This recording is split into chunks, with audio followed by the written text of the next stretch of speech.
Welcome to The Great Awakening. I'm your host, Josh Daws. My guest today is the author of a new book called The Unprotected Class: How AntiWhite Racism is Tearing America Apart.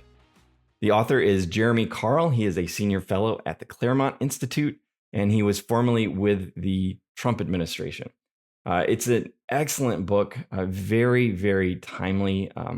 It's a tough subject to write about, but Jeremy writes with a care, with a precision, that he's not trying to inflame racism. He's not trying to get white people all worked up about injustice that's being directed at them.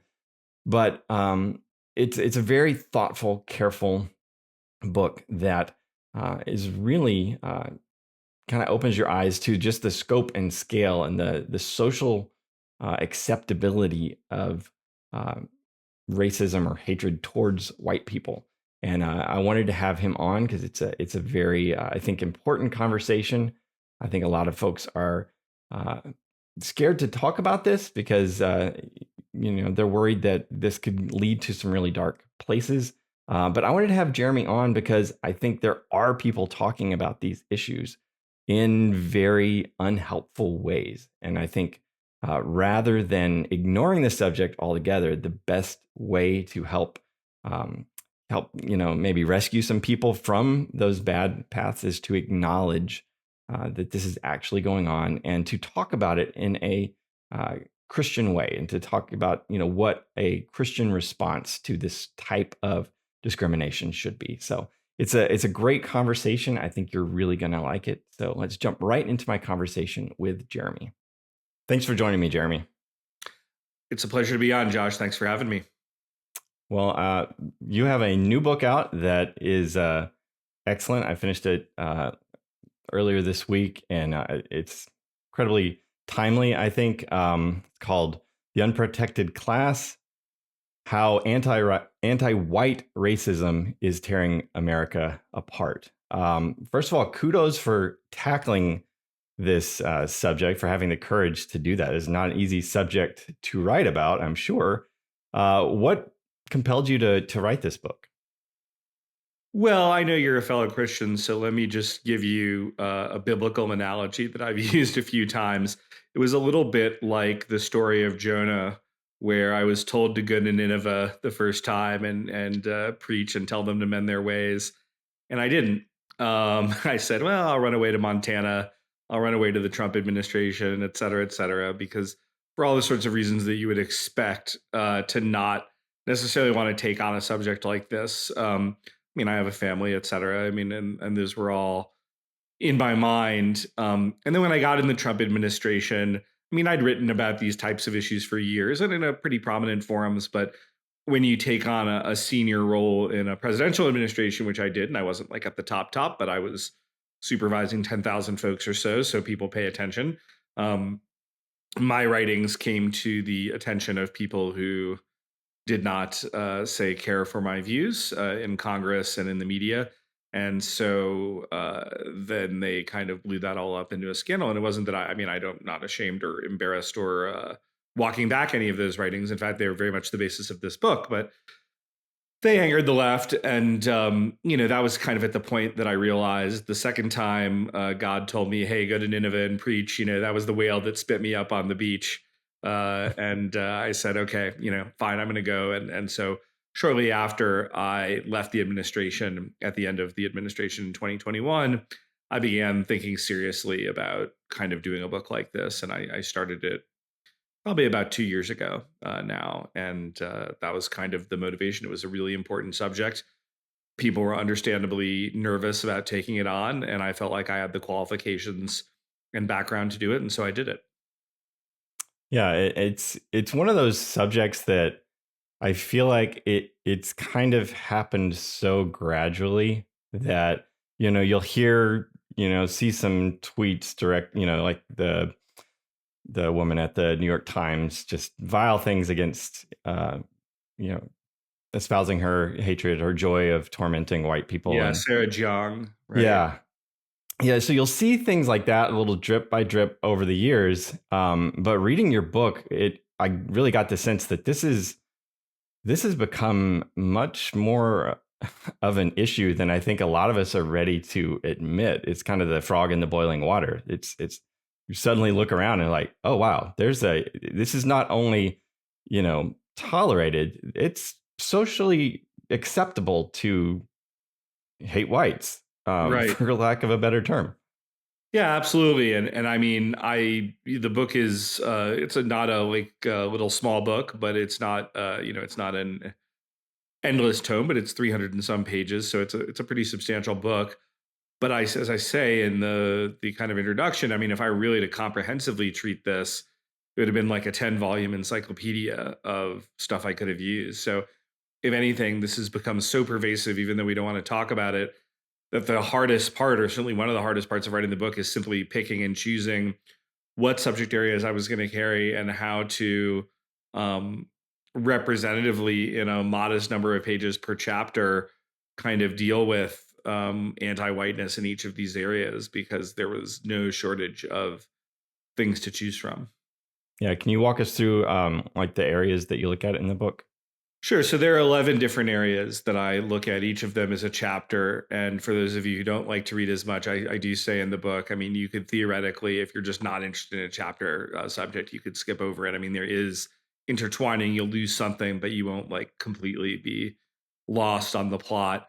So I look at everything from kind of neighborhoods to jobs to education to history to immigration um, to the military to our healthcare system to entertainment, if I didn't say that already. So just kind of a broad mix of policy areas in this country, and I just document in a very sort of neutral way without kind of using a bunch of histrionic language or getting really angry about it, just what's going on, kind of how anti-whiteness is really fundamental in all of these areas right now, and why we really need to talk about it.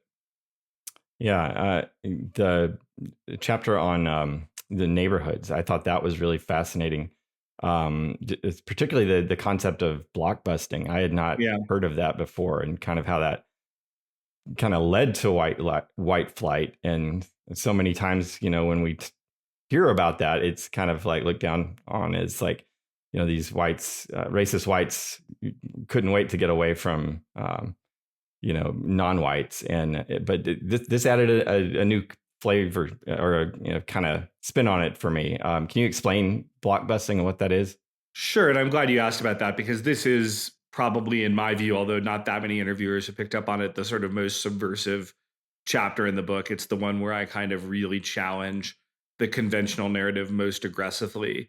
So, as I say, or in a form in the book, or I've certainly said in interviews, I mean, white flight is basically the only form of ethnic cleansing of which I'm aware, in which the victims were ultimately blamed for their predicament.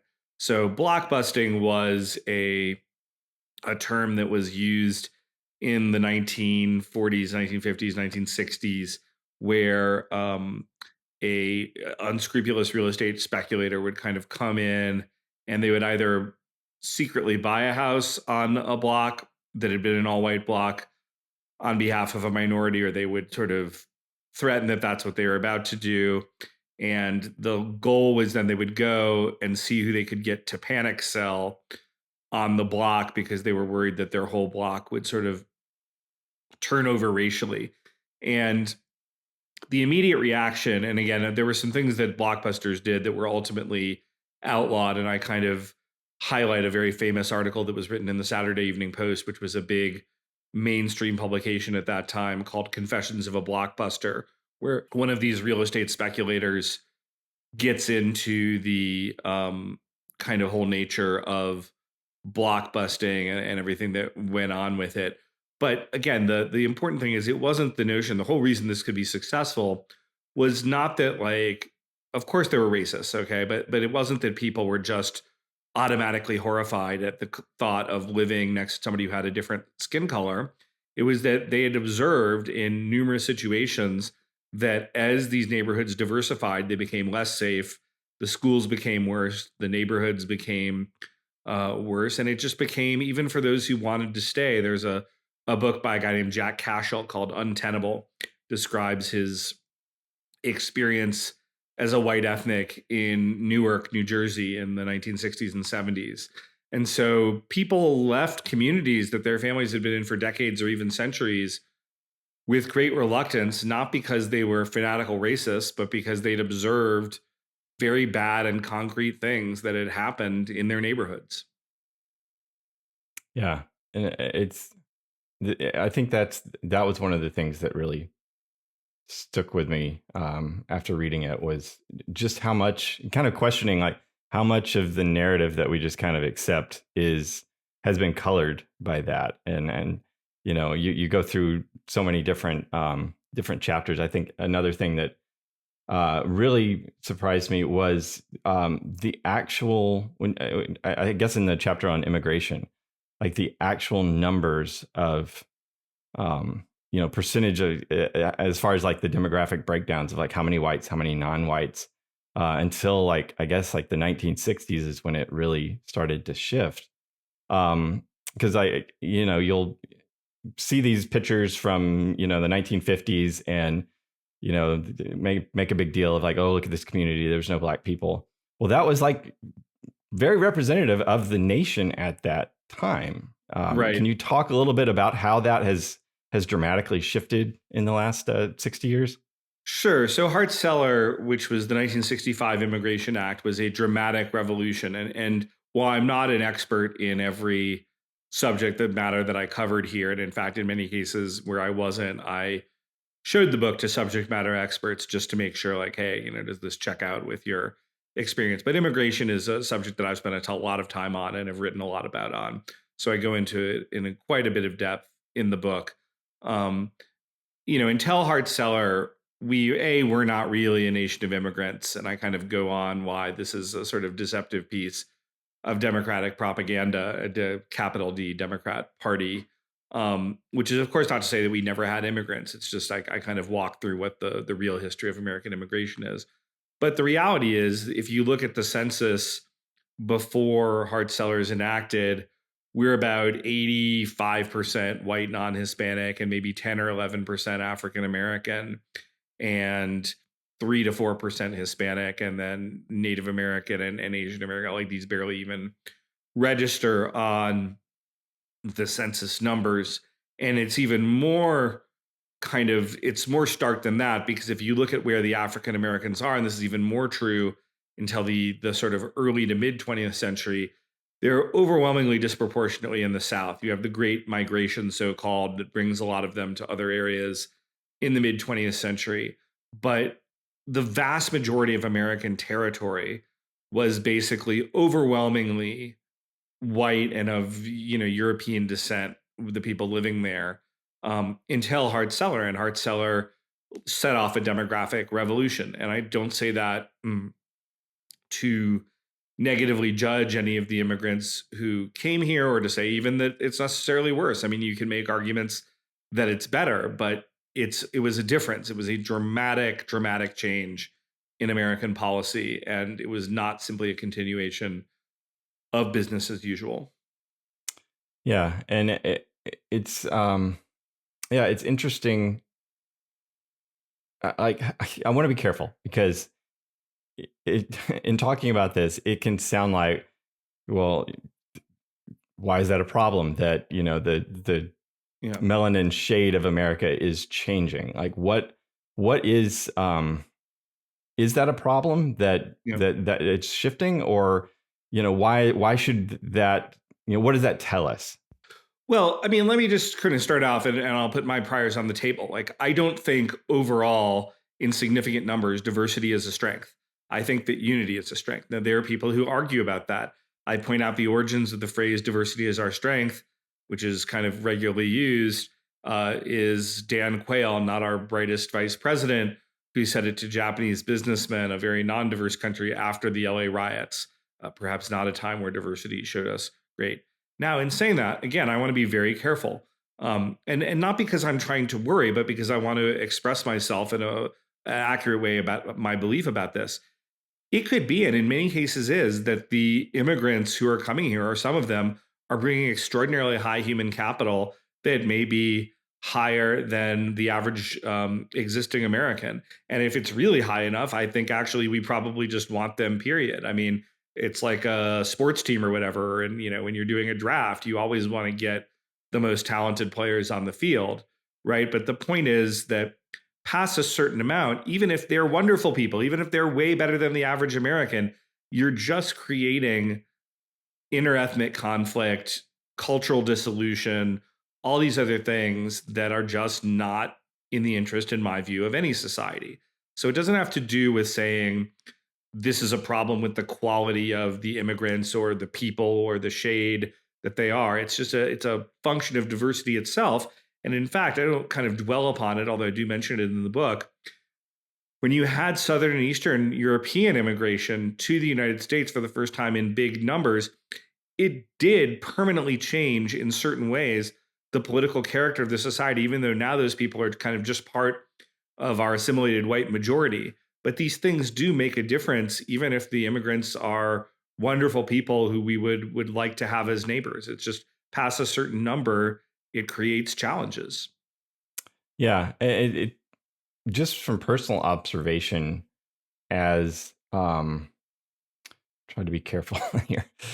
It's hard to connect culturally with people who are bringing a separate culture into your country, and as much as we love the idea of the kind of multicultural melting pot where we're all enjoying each other's cultures and stuff, in practice it often is multiple sub communities that are not getting along, and can lead to some ethnic conflict there. And so yeah, I think immigration is something that we have to look at in a measured way. Sure. Well, I mean, if you look at how Israel and Palestine right now is dominating our discourse, and my view ultimately as an American, regardless of, I mean, at the end of the day, I'm not particularly sympathetic with these Palestinian encampment people as a personal issue, but I think broader than like whoever I happen to sympathize with in this conflict is like a resentment that it's spending so much of our energy as a country while our border is wide open, while inflation is running rampant, everything else. And, these are the downsides of diversity. They just are. Yeah. Now, how would you respond to someone who says that what you're describing is at best a kind of reverse discrimination that is not anti-white? It's trying to give, to right some historic wrongs. Well, I talk in the book about Thomas Sowell, who was a touchstone for this book and a very influential African American conservative writer and thinker. I should say he's still around. He's in his 90s. But he wrote a number of good things, including a book called Affirmative Action Around the World, which I read when I was living in India. And it kind of this was 20 plus years ago. It was the first time I began to really think seriously about racial issues from a policy perspective. But one of the things he said is the quest for cosmic justice almost invariably leads to greater injustice. Again, as Christians, we shouldn't be expecting cosmic justice here on our time on Earth. It doesn't mean that, of course, we don't want to make things better, but we just should be very realistic about that. Secondly, of course, we want to right wrongs, but first of all, you have to address like who the wrong was actually done to.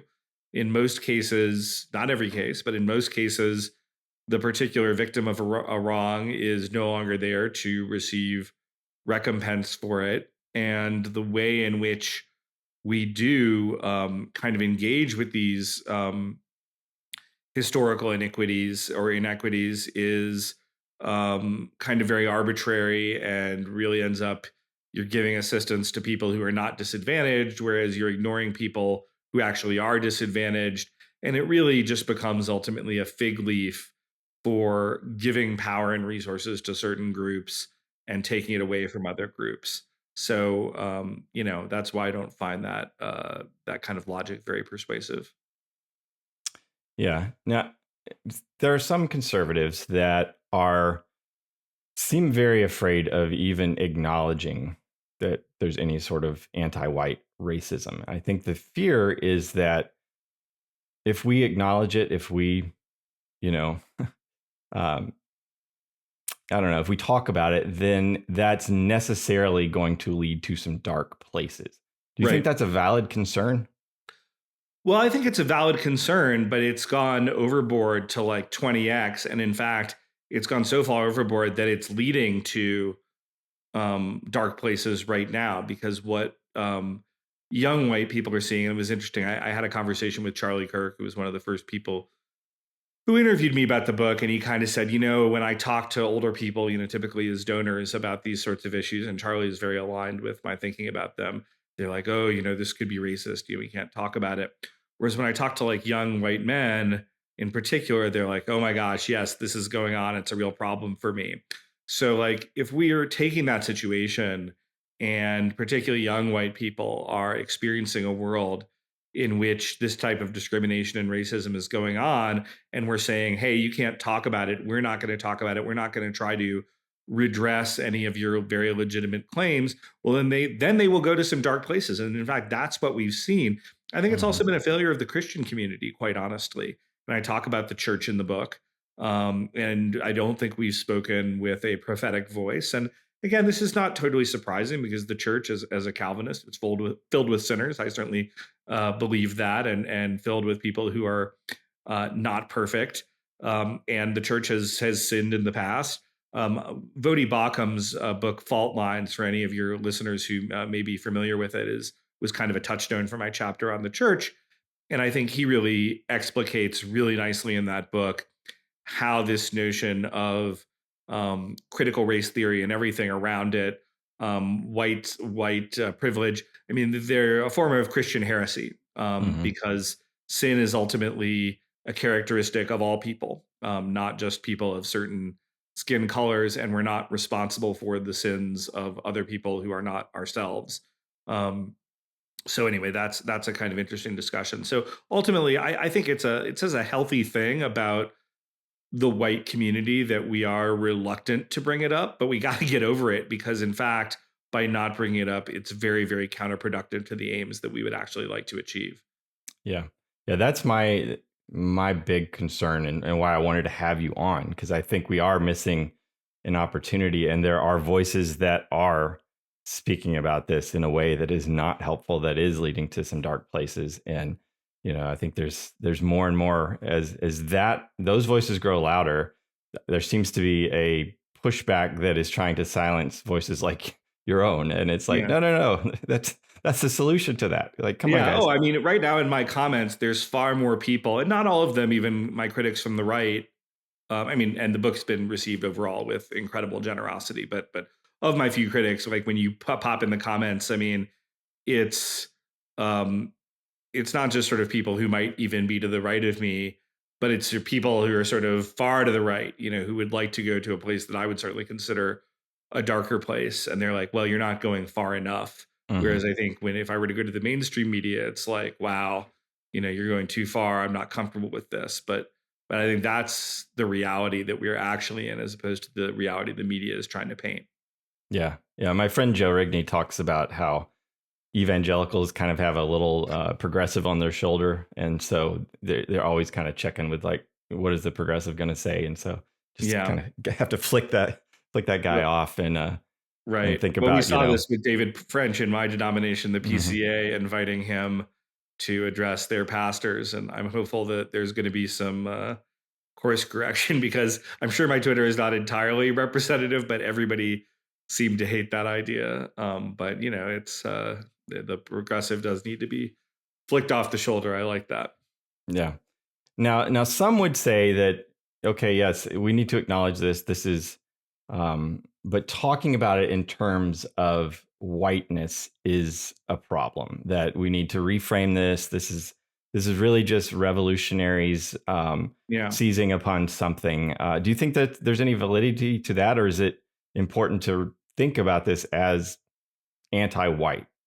So there's some validity to two critiques, but not so much. And I will address them because it's the only two sensible critiques that I ever get. One is like, and they tend to be from older conservatives and more establishment conservatives, just like what you said. They're not comfortable with this being about whiteness. And so they say, well, it's Marxist.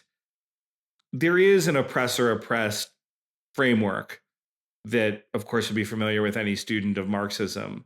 But I don't think that that's really fundamentally what's going on. White people, again, I mean, I don't know what I can do other than document this incredibly clearly in the book. They are being targeted for being white.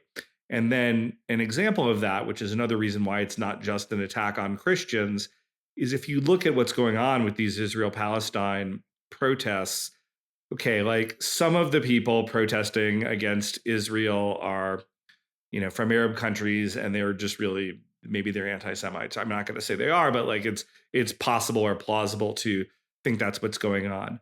But the nice, basic, 20-year-old college girl from the Midwest who's sitting there with purple hair in the encampment, it's not that she's been reading Der Stürmer or Mein Kampf and she's suddenly a neo-Nazi. It's that she has imbibed the notion, whether, I mean, this is not actually demographically accurate if you've been to Israel, but we'll leave that aside.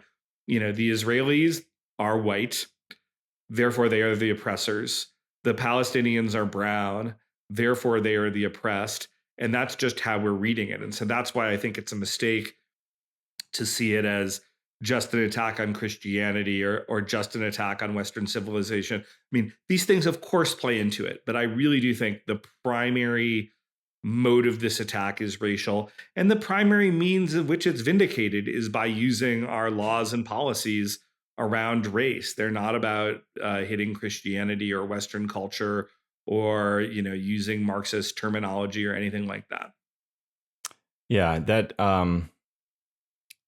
kind of gets into, I wanted to ask about why it is that there seems to be just this kind of self-loathing amongst some whites. What is driving that? Well, that's a great question. And I'm not going to completely answer it because that I think is going to be a significant part of the follow up book that I write.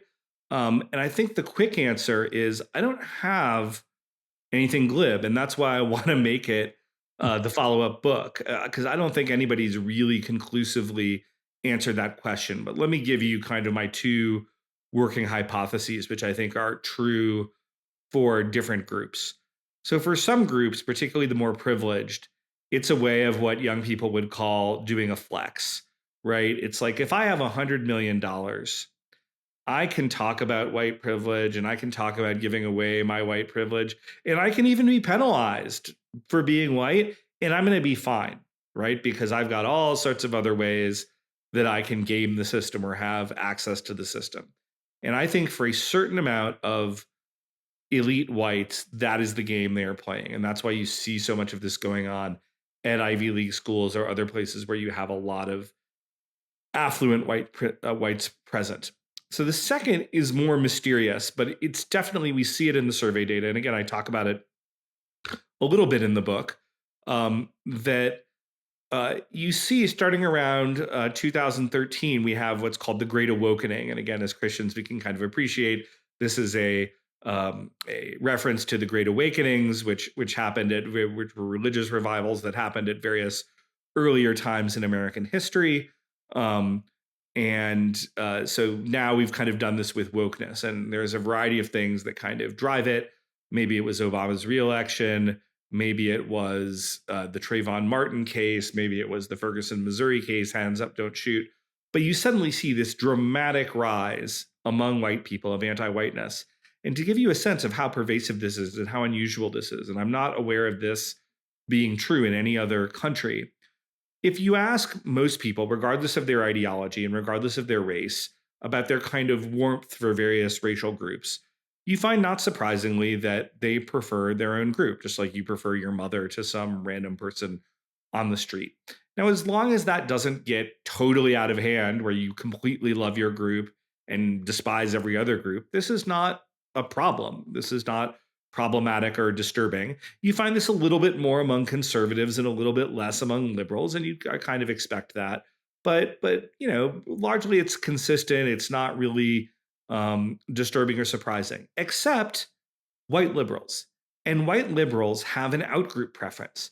So they think other white people are dumber, more criminal. You kind of go down the list of bad things. That's what white liberals actually believe about their fellow white people. And I don't have a clear indication other than kind of pointing out that white liberals are also extremely prone in survey data to various types of mental illness to explaining why that is. I mean, I kind of feel like that's a lot of the follow-up book, but I will just point out it is an empirically well demonstrated finding, and it seems to me that it's very significant.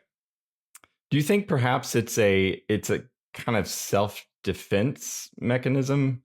Because I mean, in my own experience, I had a previous boss. We were discussing an open hire, and he just put it out there. I just don't want to hire another white man for this job. I want to keep looking Yeah. until we find somebody that's not. And so I'm wondering if there's like kind of a sense that if I don't declare myself as one of the good ones, then I'm going to start be on the receiving end. I think that's also part of it. And again, people are very conscious. This is, again, it's another problem of diversity, irrespective of the quality of the diverse people, which is you feel a need that, like, hey, if I go give my talk and it's like the whole audience is white, then that's a problem, right? Or if I have a company and it turns out that like everybody's white or even everybody's black or everybody's Asian, like it's perceived as a problem. And so you become hyper aware of this and you end up discriminating because of it. And I just think that's a really bad outcome. Mhm. Now, going back to the demographics, if current trends remain as they are, a lot of folks are saying that within a generation, America is going to be majority non-white.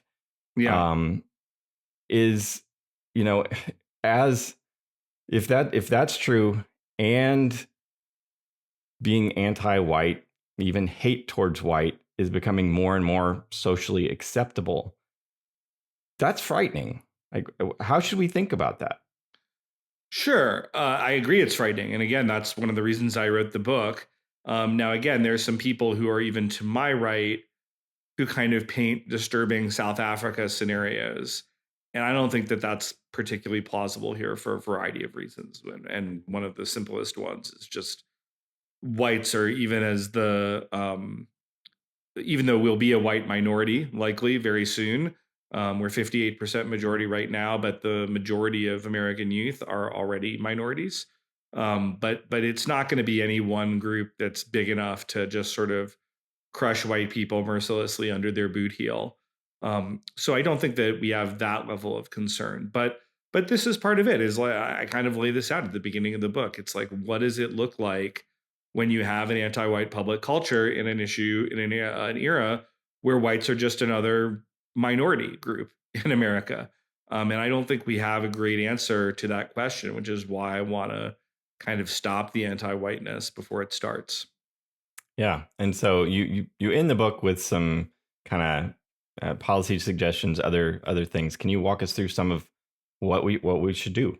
Sure. Well, and one of them I think is actually important because if you put a gun to my head and actually had me to guess, I actually think that we're most likely to wind up in this situation, which is good, but it's going to require moving a lot from where we are now. So there's a multiracial scholar who I cite several times in the book named Eric Kaufman, and he teaches in the UK, but he's Canadian.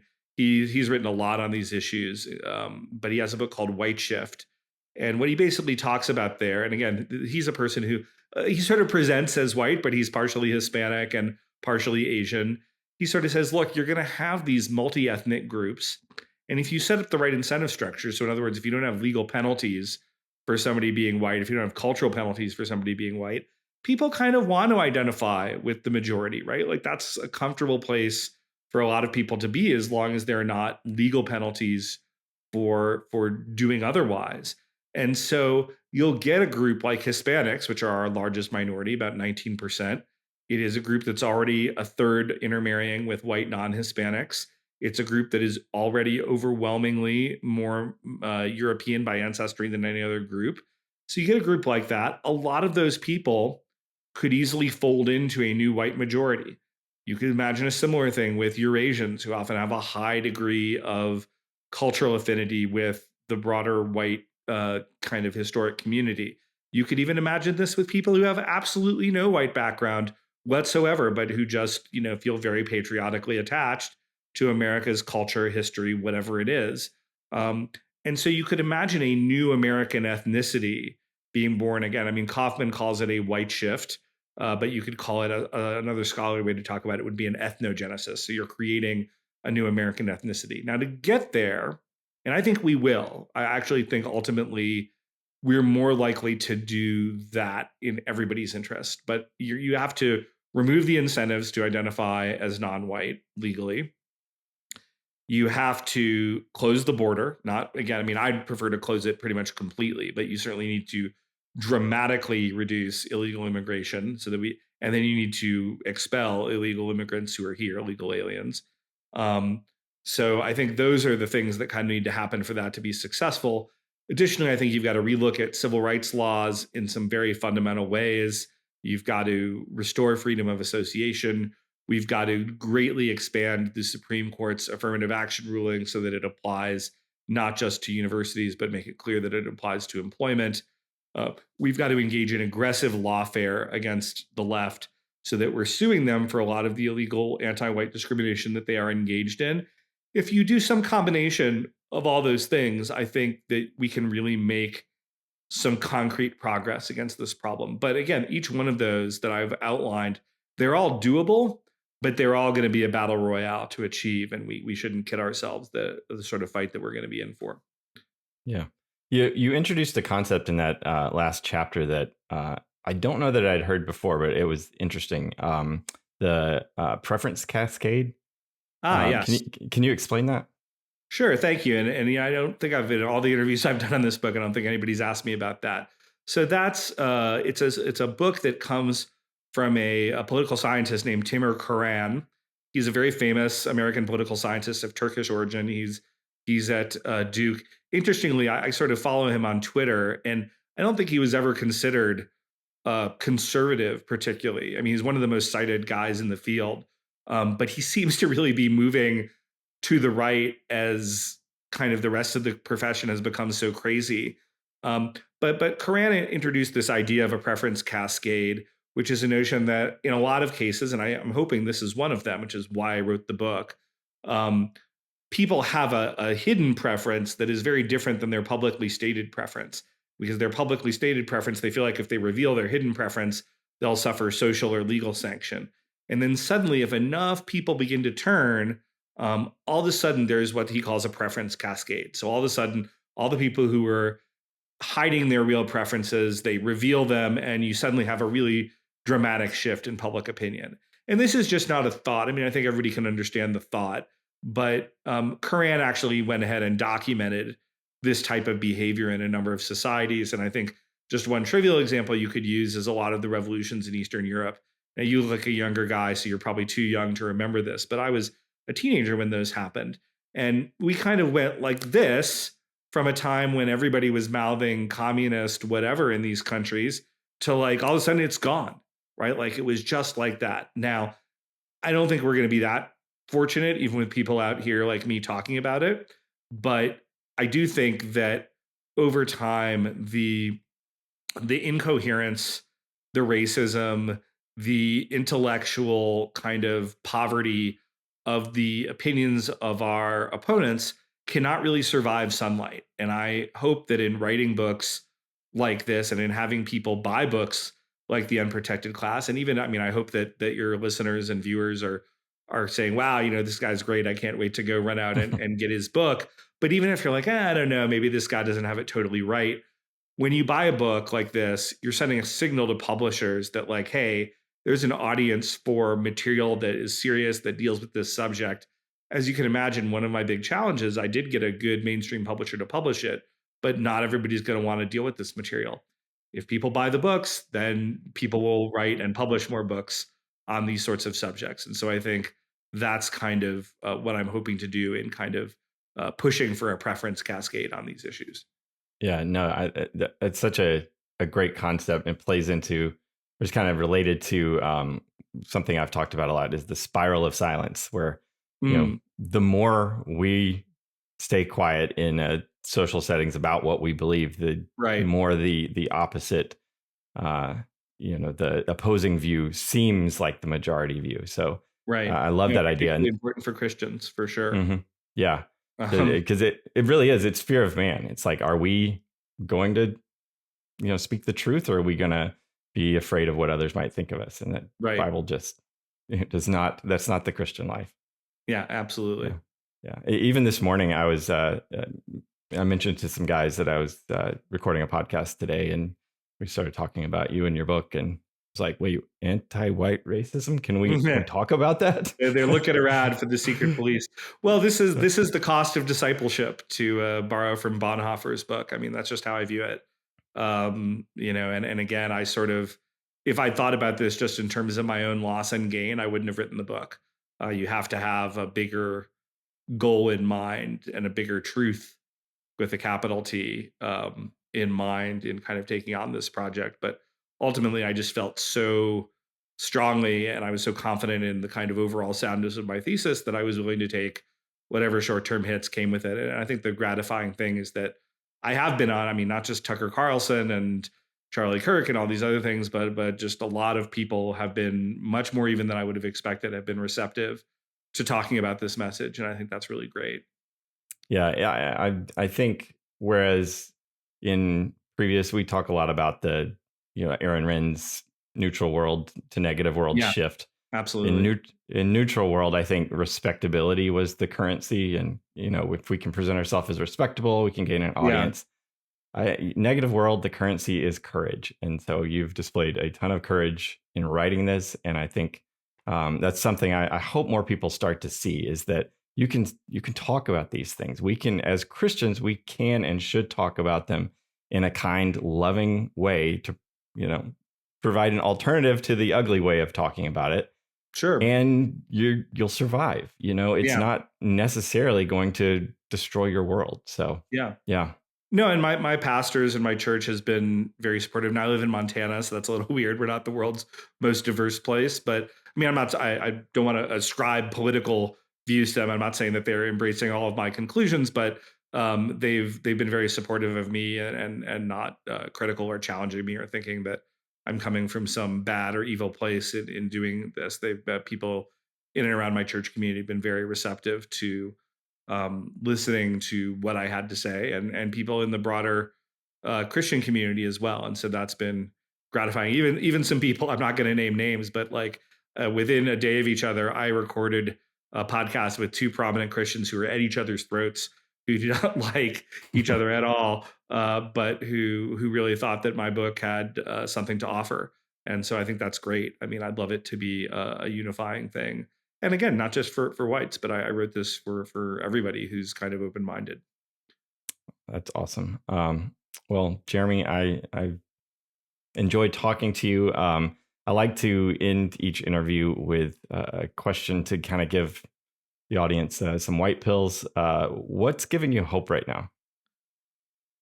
I think the conversation is giving me hope. I mean, when I started this book, I mean, first of all, when I first started thinking about writing this book and hoping somebody else would do it, when somebody else would go to Nineveh 10 years ago, 15, I don't know when it was exactly, that I was like, gosh, somebody should really write this book.